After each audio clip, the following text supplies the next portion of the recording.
Hello guys, I'm Ellen. My story is about my husband who tried to leave me because I wasn't rich enough for him.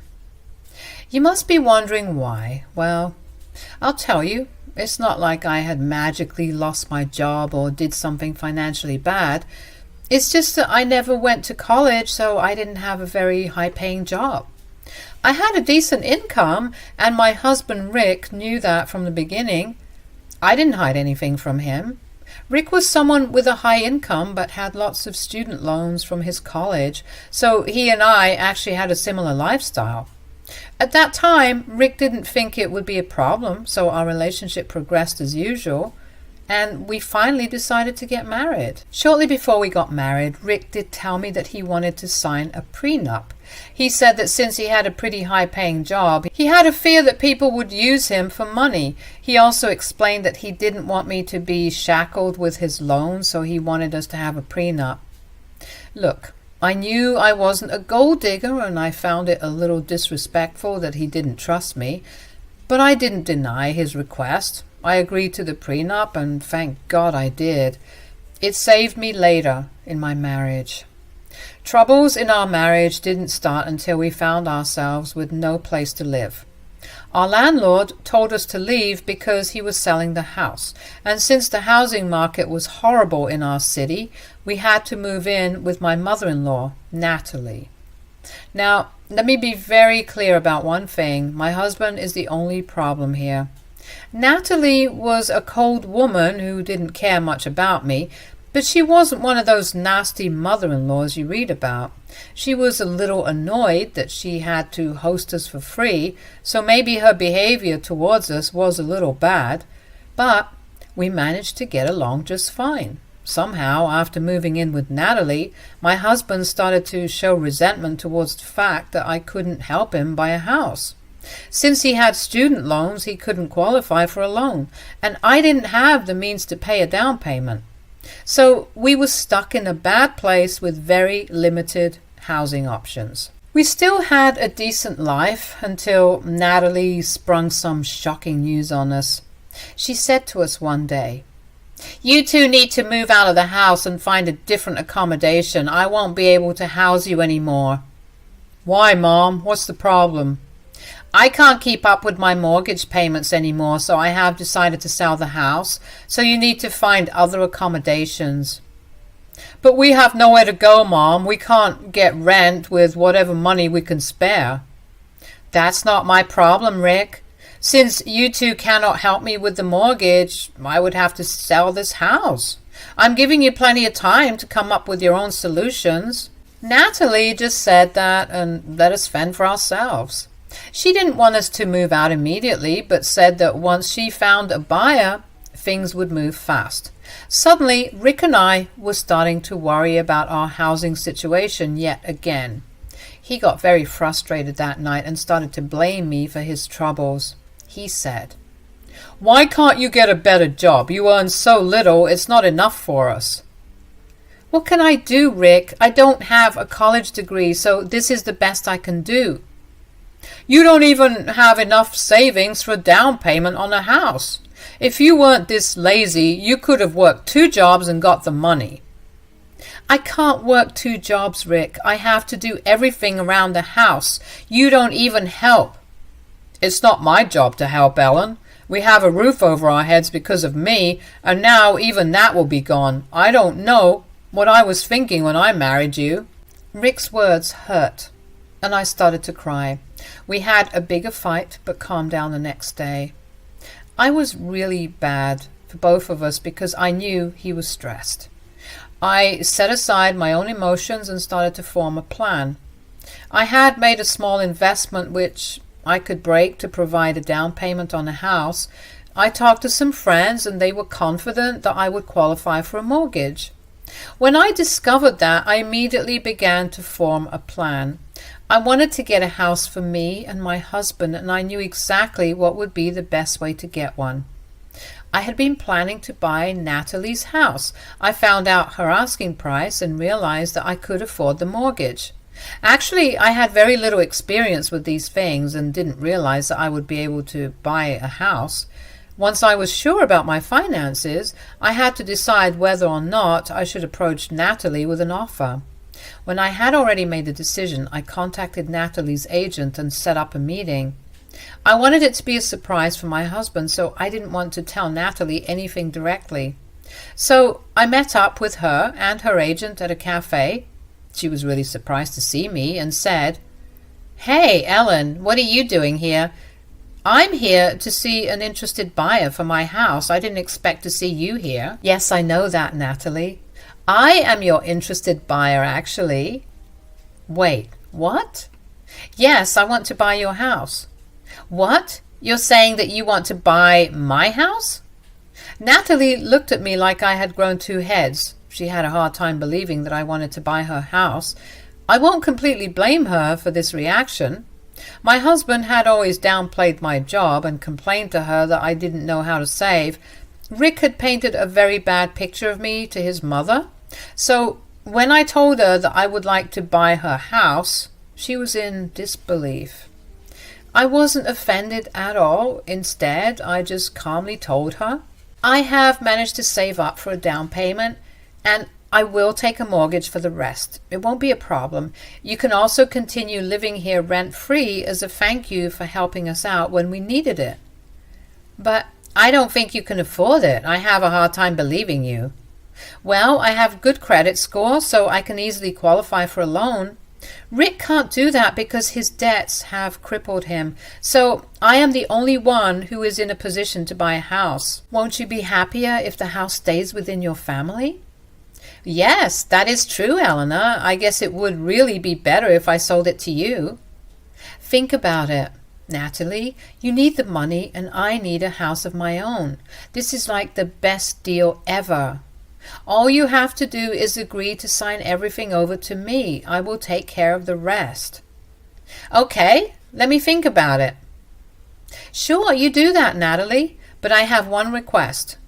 "Can you not tell Rick about this? I want to surprise him with the house on our first anniversary." I see. Okay, then I won't tell him. I will get back to you once I think about your offer." Natalie went back home while I went to work. I was really excited to buy her house because I knew Rick would love it. He really loved his mom's house because it was big and quite spacious, so I was sure he would have approved of what I did. Besides, if he didn't like the house, he could easily buy one for himself once his credit improved. We had separate assets, and the prenup also reinforced that, so he could buy another house if he wanted. I happily went back to work and waited for Natalie to make a decision. Things were normal for a few days, even though Rick was even more distant than before. I knew that he was stressed about our living situation, and that was what was making him so distant. I tried to comfort him and give him hope, but he just got mad at me and told me to leave him alone. I was a little hurt, but didn't say anything. I was still holding on to the hope that things would go back to normal once I was able to purchase Natalie's house. Even if she had said no, I would have found a different house for us anyway. With that hope in mind, I put up with my husband's bad mood, but everything would change for me when I stumbled across some papers. I think you guys can guess where this is going. Yes, they were divorce papers. I was in complete disbelief when I saw those papers. I read through every page to make sure it was meant for me, and yes, they were meant for me, but I wasn't meant to find out about it. It was hidden away in Rick's office bag. I had opened his bag to take out its lunchbox and instead stumbled open those papers. I was curious when I saw those papers because I knew they were court documents. He didn't work in law, so I had no idea why he had court documents in his bag. My mind froze, and I went into shock when I realized that they were divorce papers for us. I had no idea why he was divorcing me, but I knew that I couldn't confront him right then. I never told Rick that I knew he had filed for divorce. What I did do was snoop through his phone to find out what he was up to. I suspected that he may be having an affair, so I thought checking his phone would give me some clues. I know it's wrong, but I was desperate and it was the only way. So I snooped through his phone and found texts between him and his best friend. The things my husband wrote about me were awful. He called me useless, good for nothing, lazy, and a bad wife. Why? Because I wasn't buying him a house and didn't have the money to do so. He was mad that I wasn't some rich girl he could depend on. Apparently some rich girl was flirting with him on Facebook, which made him think that he could do better. I was shocked to see those texts and immediately knew that my marriage was over. But that didn't mean I was going to leave silently. Oh no, I was going to make my husband pay for this. That day I thanked God for making me sign the prenup.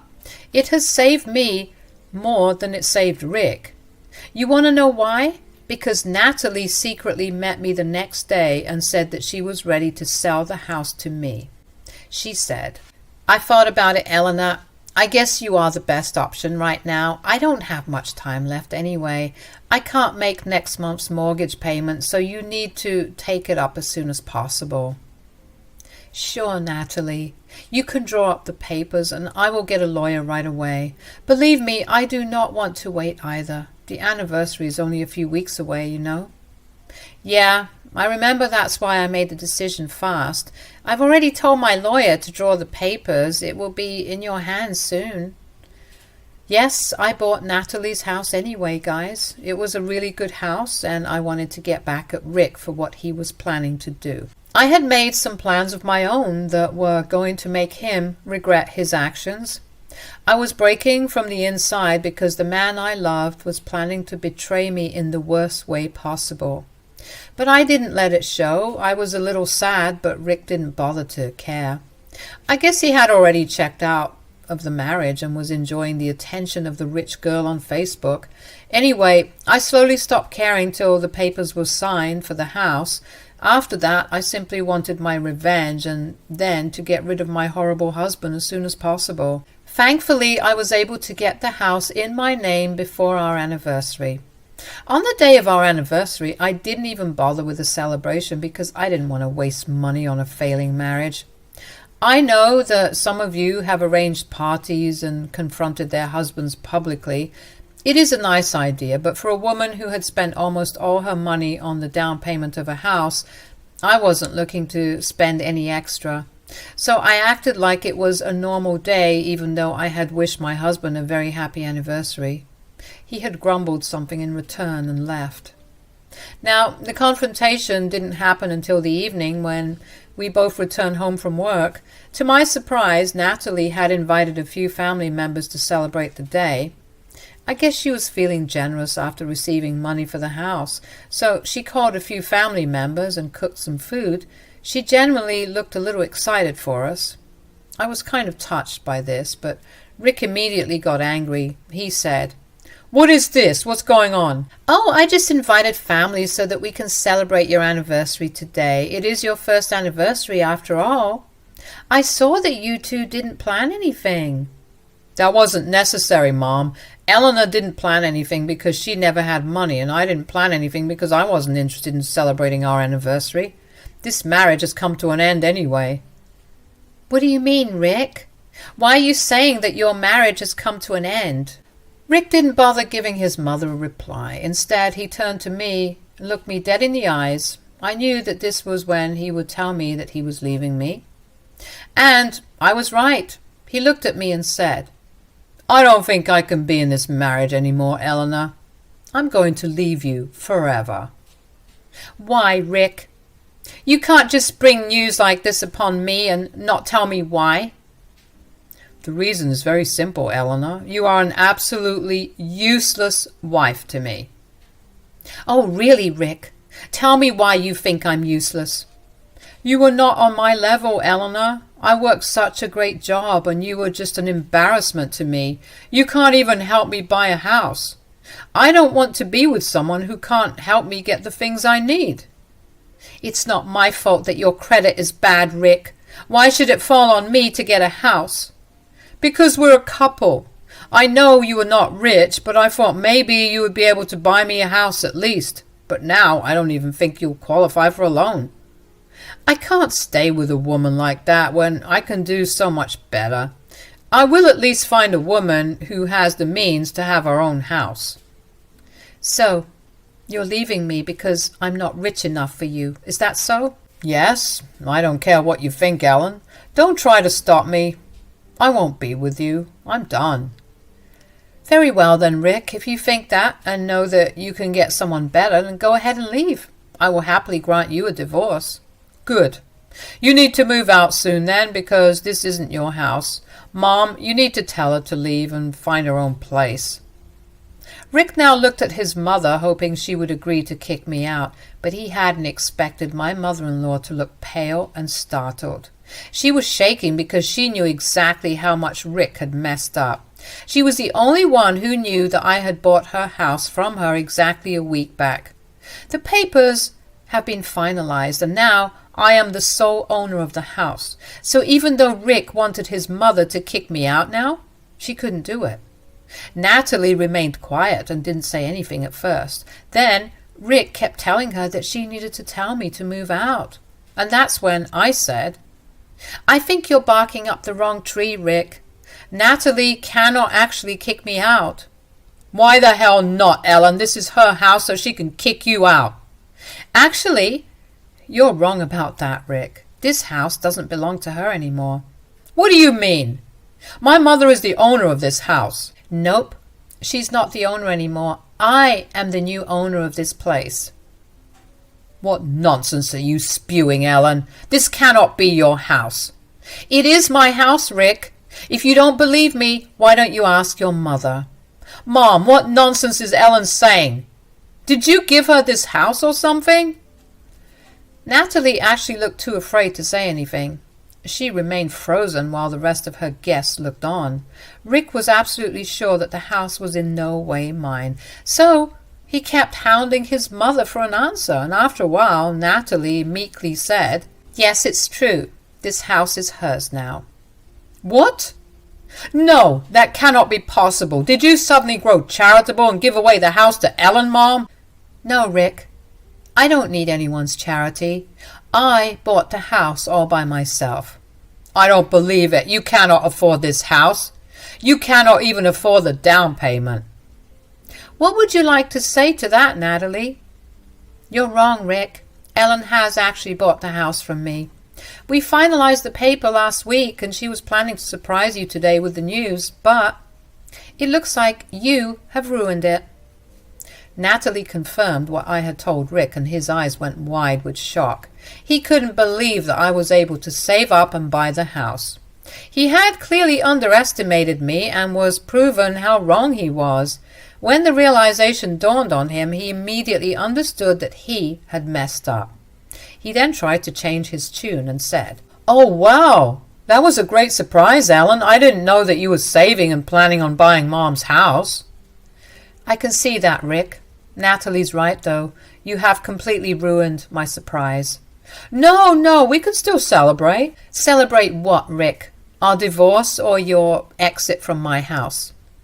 What are you saying, Ellen? You wanted a divorce, right? You will get it. I won't be in a marriage where my husband wants to leave me because I'm not rich.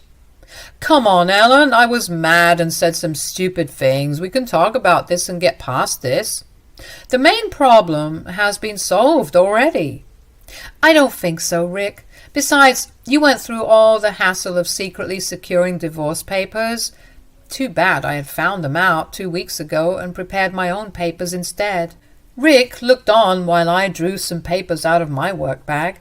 I handed him the papers and he started to see what they were about. You can tell that he wasn't happy when he saw that they were eviction papers. His hands shook, and he looked at me with tears in his eyes, and he said, Are these eviction papers?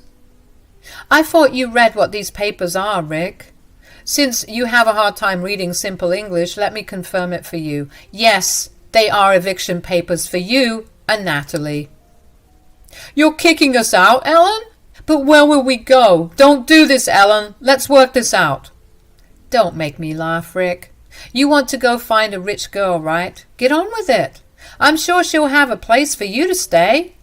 I said things out of anger, Ellen. Please, don't hold it against me. I'm so sorry. I didn't realize that you were working hard to get us a house. Nope, this is my house, Rick. You have no claim to it now that we are divorcing. We got a prenup, remember? Thanks for that. Now I have a house to myself while getting rid of a horrible husband that was you. I said what I had to say and remained quiet. Rick absolutely went mad in panic and started to beg me to forgive him. He started to tell me how much he loved me and knew that he had messed up. Suddenly, staying with a no-rich girl was appearing lucrative to him. He was begging me to stay with him when a few days ago he was preparing for divorce. He had even made a show of tearing up the divorce papers in front of me. I simply laughed and told him that I could always file them myself, and that made him cry and fall down on the floor to beg for mercy. Natalie also joined her son in trying to convince me. To her, I was no longer an annoyance. She was really banking on the fact that I had offered to let her stay in the house rent-free. But now that her son and I are divorcing, that isn't happening. I even prepared eviction papers in her name so that she could not throw a tantrum. I got them done on the day the house was transferred to my name. Natalie knew that the only way for her to live anywhere rent-free was to beg me to stay married to her son. But sadly, for both Rick and Natalie, their wishes weren't coming true. In the next few days, Natalie and Rick continued to pester me to forgive Rick. Since family members were present when everything happened, they knew the truth about Rick. No one was willing to take them in after that. They even berated Rick for being such an evil man and left the little get-together early. Now that Rick's own family has turned their backs on him, he begged me for mercy.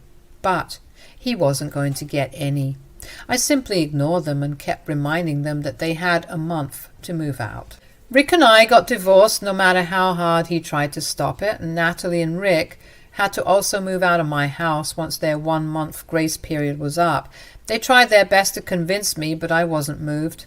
Rick and I went for a mutual divorce because Rick couldn't afford to contest me in court. Since we had a prenup, the divorce was fairly smooth, and I kept the house and got no alimony. Rick kept his debts, but ended up homeless. He and his mother had to get an apartment together to save money. From what I have heard, neither of them are doing very well. I don't have any pity for Rick, but sometimes I feel bad for Natalie, who isn't as bad as him. Anyway, I have a house now and can finally live a good life without having a husband who constantly demeans me.